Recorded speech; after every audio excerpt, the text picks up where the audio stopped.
Good evening, everyone.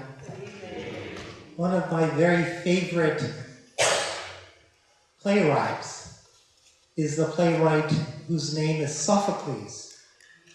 And Sophocles lived in the days before Socrates, and he wrote more than 200 plays, but only 12 of them have survived. And the survival of these 12 plays is largely due to the influence of the Muslims, who translated many of the Greek works into Arabic, and from Arabic into Latin. And Sophocles was an interesting playwright because Sophocles never wrote plays for entertainment. The idea of his plays was that by being exposed to them, you would expand your consciousness. You would understand better the journey of life from the abode of dust to the heavenly homeland.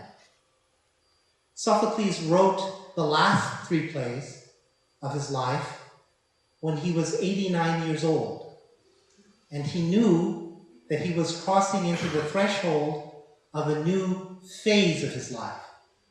And that's when he wrote the plays Oedipus at Colonus, and Antigone. If you haven't read those plays, I commend them to your attention. What the plays are really about corresponds perfectly with our mission tonight. The goal of Theater for Transformation is to have experiences with audiences that offer the possibility to accelerate the process of our own transformation as human beings. What is transformation? I think in part you could say that transformation involves radical shifts in our way of thinking, in our way of seeing one another. When we are undergoing transformation, the reach of our compassion expands.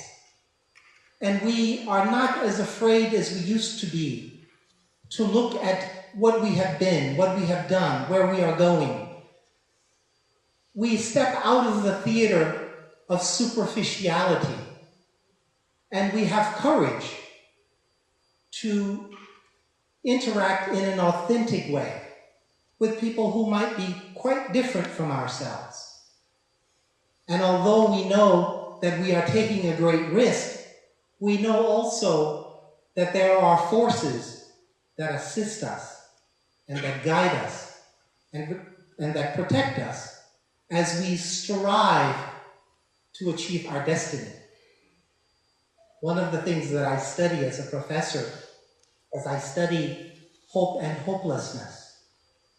And I think that at the heart for human beings of hope is the desire to become all that we are capable of becoming, to be as great as we can possibly be as loving and as thoughtful as we can possibly be. And in order for us to do that, we have to face certain challenges. We cannot develop our capacities for love. We cannot develop our capacities for knowledge without confronting certain difficulties. I tell my students often of this wonderful experiment called Biosphere 2. You probably remember that experiment. Some scientists, I believe in Arizona, they built an ecosystem, and the ecosystem had running water, it had flowers, plants. They said, we shall live in this ecosystem for 2 years, and we shall learn about the ecosystem by doing this.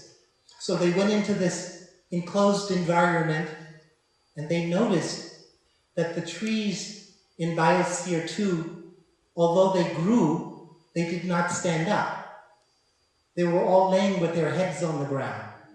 And they said, why aren't these trees standing up? And they couldn't figure it out. And then one day, one of the scientists is walking through, and he says, I understand. He says, in Biosphere 2, there is no wind. You see, they had built a bubble, a plastic top, which prevented the wind from blowing into Biosphere 2. And trees gain the strength to stand by resisting wind. If they don't resist wind, they don't develop the inner structure necessary to face the winter storms. We are like that.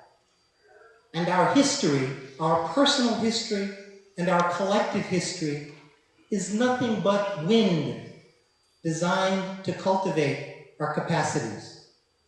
And we mustn't be afraid. Tonight's play is really exciting because it tells us of the lives of three women who, although afraid, pushed forward. And they did shine brightly at a dark time. I hope that you enjoy the play.